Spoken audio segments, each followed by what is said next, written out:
Hello, everybody. Today we got a nice big stack of comics again. Some good, some not so good. We'll see. See how the reviews go.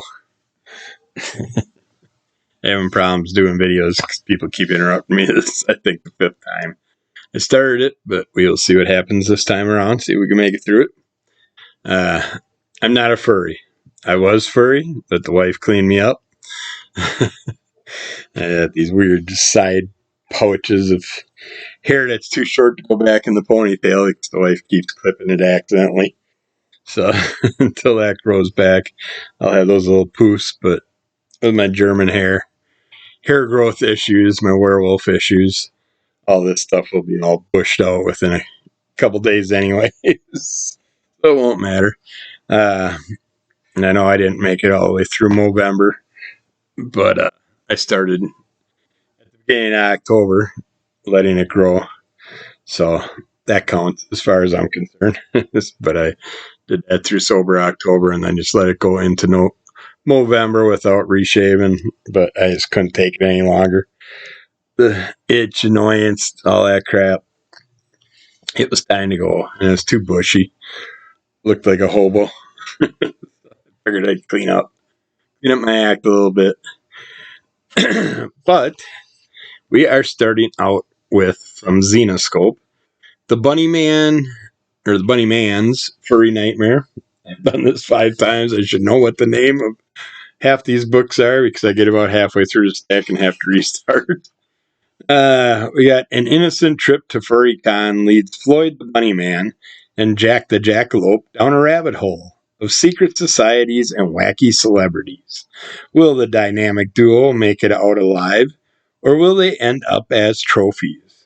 This is by Nick Bermel, Joey and Joe Bruscia, Nick Unai Deseret, and Leonardo Picciaroli. But yeah, it basically starts out as a furry con going on, and our characters all excited because they're manimals at a furry con. So as far as I know, furries don't ever take anything off and stuff like that, except for there is one fun thing that the rabbit does pull someone's tail and gets a little bit of a surprise from that. I'm not going to give that away. Pretty funny though.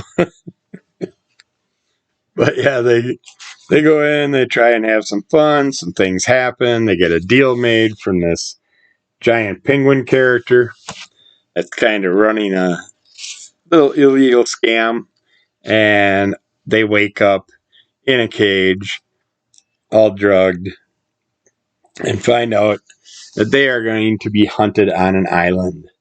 So you're basically getting a couple storylines thrown together that we've seen before in a variety of different versions, but they do a really fun job with this. I like what they do, how this works out. But the thing that made me really happy is we get the first appearance of White Tiger. If you follow my previews, catalog reviews of new issues of things coming out and stuff, I think it was last month's catalog or the month before, but I'm pretty sure it was last month's catalog, had the first one shot for White Tiger coming out. He is stuck on this island and ends up working with the characters and stuff along the way, but all kinds of bad things happen to everybody and stuff, as you can imagine. And yeah, it's basically all run by our penguin character, and he has like a bulldog as his sidearm and his little henchmen, but then a bunch of rich characters that come to hunt furries, and it's a lot of it's done very well. So check it out if you're into those storylines. This does take us into some other stuff also, I believe, from the end of this, but we will have to see what happens. But yeah, I expect to see some characters in the future. other characters also that are going to be coming into this world. So we've been getting a couple little teasers in the past issues of some things to possibly come. So looking forward to it. Bunnyman and Man Goat is a fun. Well, it's the Man Goat and the Bunnyman. Man Goat. Oh, you would think Bunnyman would come before Man Goat, but I don't know. I can't remember how they had them laid out in all the previous issues, but they were a lot of fun. Speaking of animals, animals and stuff, humanimals, we got Captain Carrot and his amazing zoo crew in the OZ-Wonderland War trilogy.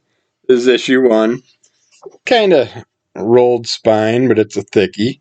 And all the pages are here intact, so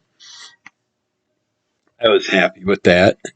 But yeah, you get the Cheshire Cat pretty much meets up with Captain Carrot in the beginning, and we get a little explanation of what's going on. He calls in the zoo crew, and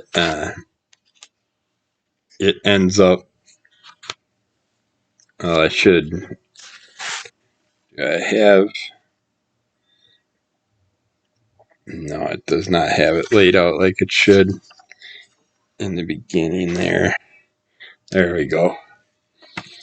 We got E. Nelson Bridwell, Joey Cavalieri, Carol Lay, and Cody and Carl Gafford working on this one. But yeah, our bunny character gets met by the Cheshire Cat and gets told about what's going on.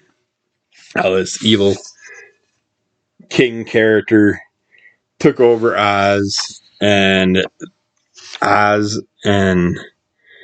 uh, Alice in Wonderland are kind of forming together. Characters are all meshing in the Oz world, and there's some type of crossover thing going on with their two worlds.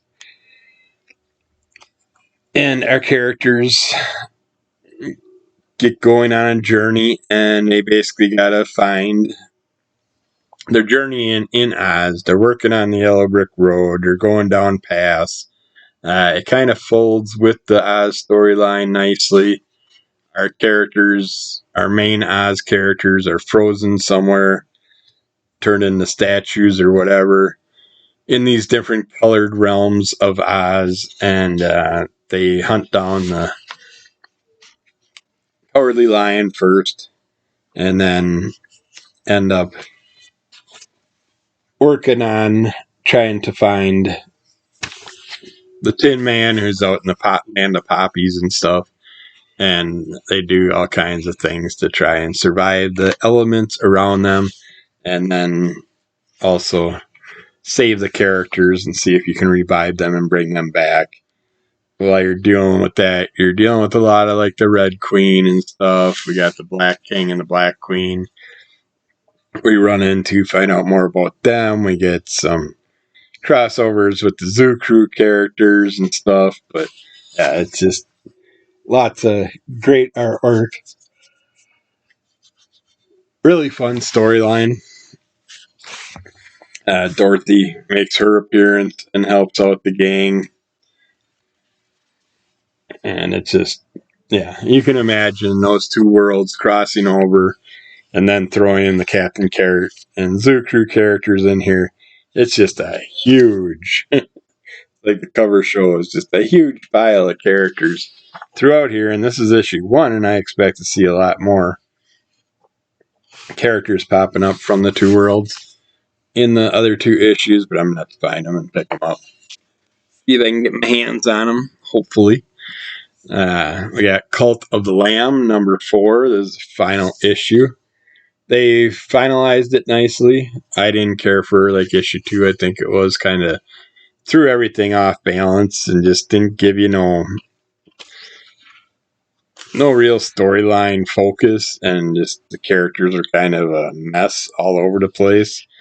But in here, our Lamb character ends up finding out some things and going to battle to try and save the new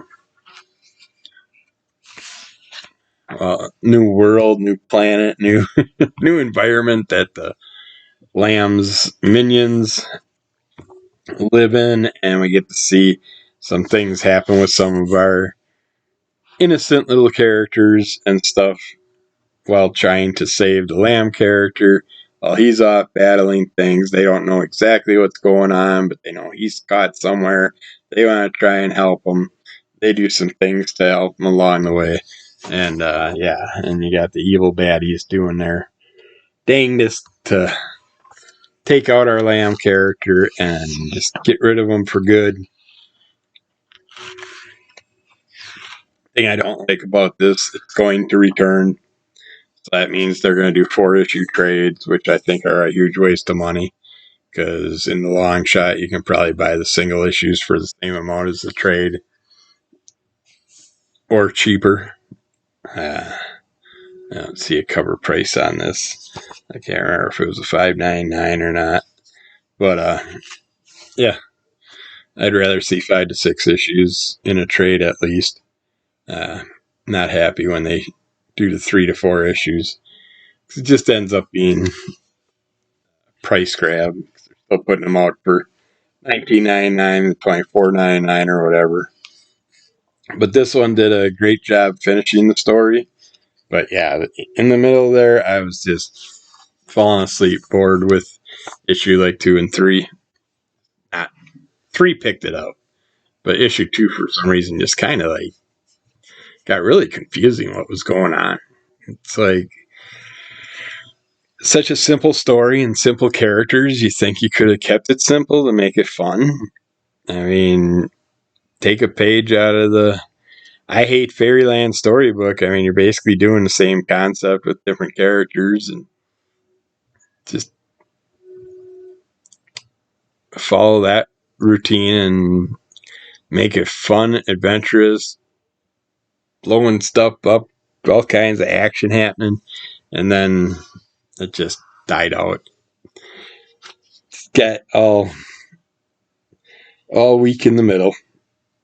It almost felt like when they add issues to a run, all of a sudden you think it's going to be a 5-issue run, and all of a sudden they add a 6th, 7th, 8th comic, and then all of a sudden you get like 3 comics that are filler comics, or 2.5 comics that are just filler storyline to make up for those extra issues because of the popularity, and they don't put in the effort that they did with the original issues planned. So it kind of like puts a damper in the story. That's what this felt like. But now we're jumping over to the first issue of Dynamo Joe,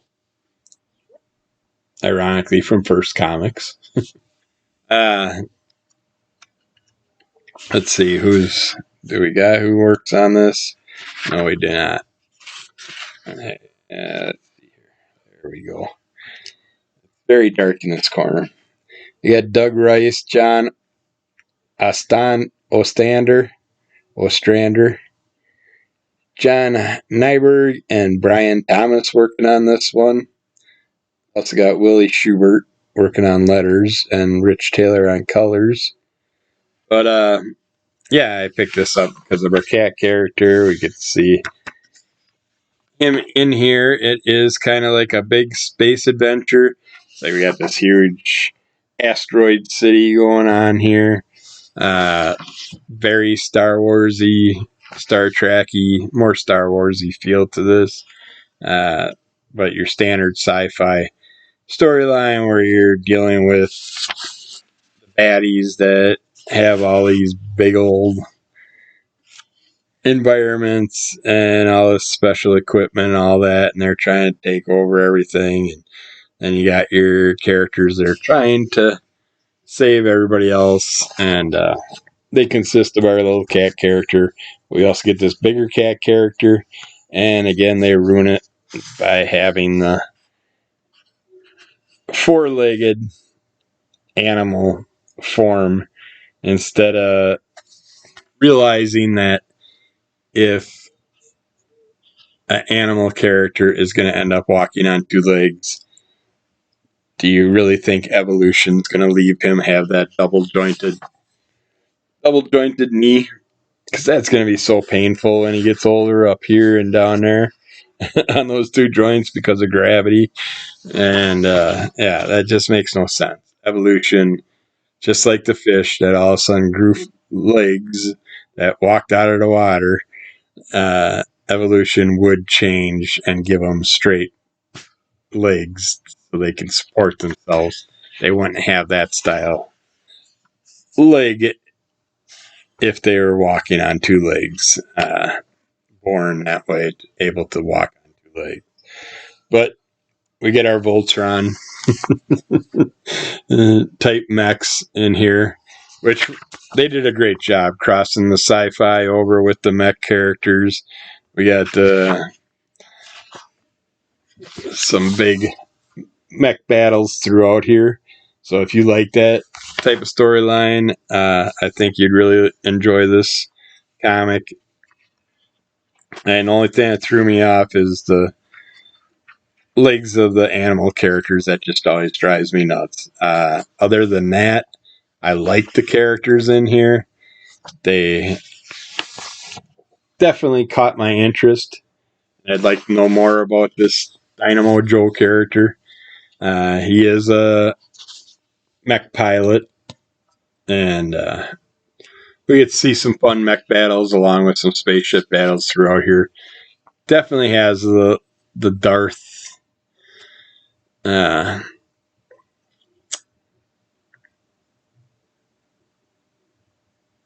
definitely has a Star Wars feel to it. Crossed over with Transformers and, well, not really Transformers, more, what's the mech one that I'm trying to think of? Not Power Rangers. Let's just leave it as Voltron. And it's all the same concept. But yeah, they did a good job with it. The animal's legs drive me nuts. But I don't know if I can go on with that or not. I will have to think about it for a bit, look and see how many other issues there are, and then I'll decide whether or not I really want to pursue it further. But it is an enjoyable story if you can read it without something stupid like that bothering you. And for me, it sticks in my head. So my MS brain won't let things go. All right, from Xenoscope, we got Grimm Fairy Tales 2024 Halloween Special, Cinderella's Monster Mash. 50 pages of content. It's a one-shot. Of course, I had to get the vampire cover with the coffin. But, yeah, we got Cinderella. We do have a little synopsis we can read. But, yeah, she's doing her normal, kicking the shit out of big, giant monsters, which she is good at. Cinderella isn't really into dancing with a bunch of creepy dorks. She has extreme FOMO when it comes to parties. So when she crashes or is invited to a get-together at the spooky castle full of weirdos, she can't say no to one late night with some eerie sights, mad scientist nerds, vampires, mummies, and supernatural freaks galore. But to their surprise, she might just mash them all into some unrecognizable monster goop. That is, if they don't turn her into one of the undead before the night's over. This is done by Dave Franchini, Jordi Tarragona, Juan Manuel Rodriguez, Taylor Esposito. Dave Franchini is the editor on here. Starts off right away. We got Cinderella all decked out like a mermaid, kicking the crap out of a giant sea monster. And then she goes off to this underwater like castle that she's in control of. She's running things down there underwater. She took over this castle, and she's kind of putting herself in her own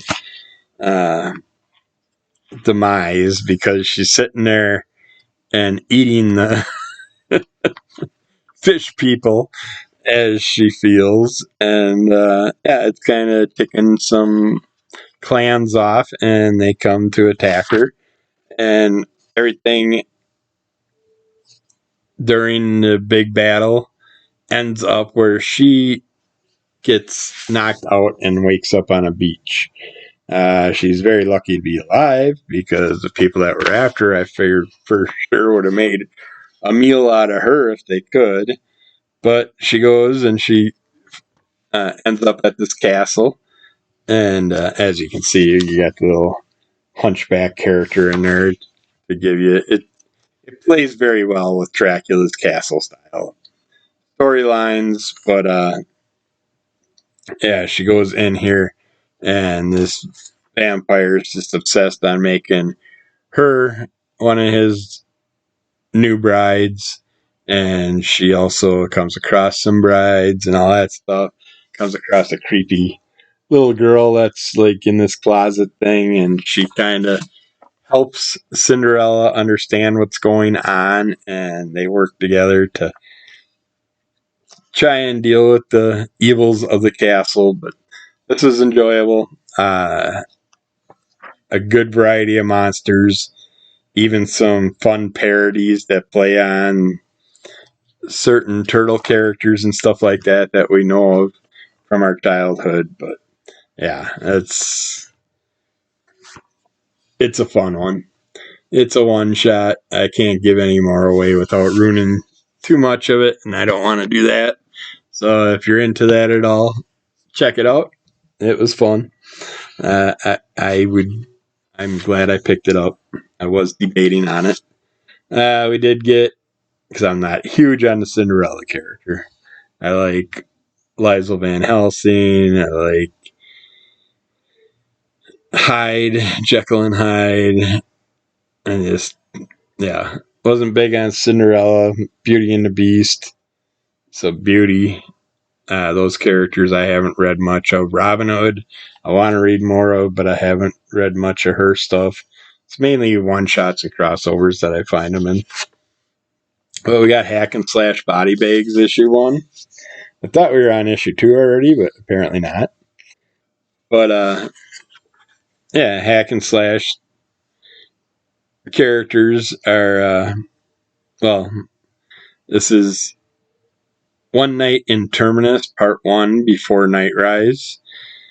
This is done by Tim Seeley, Stefano Caselli with Steve Kurth, and Kurt Michael Russell and Crank working on this one.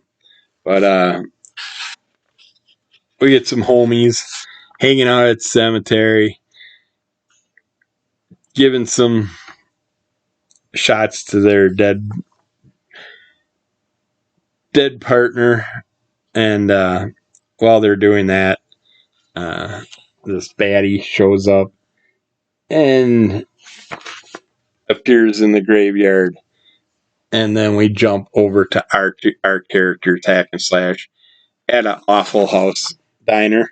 And it's like, why would you eat anywhere called Awful?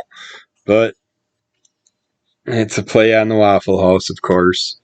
But we find out that they're searching for someone that they've read up on, that they've learned about.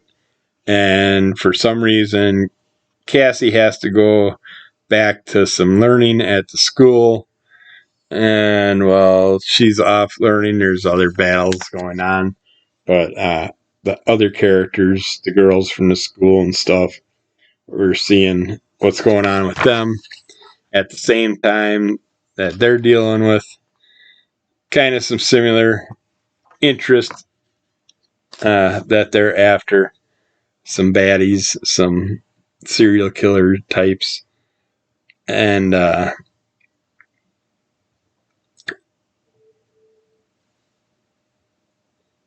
Cassie kind of goes off on her own to find out some more information about the serial killer that they're after. I don't know why I'm wearing that when I'm not reading. But she comes across a character called Black Angus that's in his bed, missing some limbs from a battle's past. And she basically soaks him for some information, and it gets them to kind of cross over with this character that was after the guys at the cemetery, and they find out why he's what he's been doing and why they're after him, and I don't want to give away those things. You get to see some fun battles between Slash and this smiley face guy, and girls here. There's going to be some interesting crossover that they deal with in here while they're hunting down the serial killer, but don't want to give away. And you can kind of get the gist of it. You basically got two serial killer hunters in the same realm. There's going to be issues. Yeah, well done. See how the rest of the run goes. Can't remember how many issues it's going to be, but this one, not a fan of Iron Man. I don't hate him. I just never really interested in reading Iron Man, not books, comics and stuff. They bore me. Tony's just basically a drunk with a lot of money, building weaponry that starts all kinds of wars, causes more wars and all that other shit. But we got Iron Man #1 because of the Scotty Young cover. I love this cover that he did, so I had to pick that up. But overall, and we see Tony dealing with some things, and when he goes flying off, and there's a whole issue going on with the workers at one of the Stark plants wanting to go on strike, local union type stuff, and it ends up with a clash with some hulked up security guards and stuff, and Tony's dealing with his issues of flying off after he's done dealing with everything. He flies off, and all of a sudden his jets stop working on his boots, and he falls crashing to the ground, ends up hospitalized for a while. While he's hospitalized, a bunch of stuff happens at his corporation, and he finds out that there's certain people. Here's an image of the hulking characters that he has to deal with a couple times. But yeah, he finds out that basically his whole head of staff of the corporation, basically they outrank him, and they're selling everything off, taking it over, keeping stuff militarized, and he has no control over anything. And I don't want to give away those images and stuff, but basically he's does have a suit that can help him not deal with the problems that caused his first suit issues, but yet he's also dealing with people that are trying to take over the company and all of his stuff along the way, and it's could harm him pretty bad, and it could affect him big time in the long run. But it's leaves you at a point where you're wondering what's going to happen, and I'd like to pick up issue 2 and 3 at least. I don't have them pre-ordered, but we'll see what happens. I did enjoy it though. For an Iron Man comic, wasn't too bad. It caught my attention and made me want to learn more about some other characters in there. But yeah, I'm going to end this since it's a half hour out. I can split this into two reviews. I'll do another one out of this pile. And keep following Under the Color of MS. Rate, review, subscribe, tell a friend, give us some likes. And check out Crimson Color Comic Club. We will get back with more of these soon. And yeah, just keep an eye out for what's coming out. Never know. Something new might pop up. All right. Bye.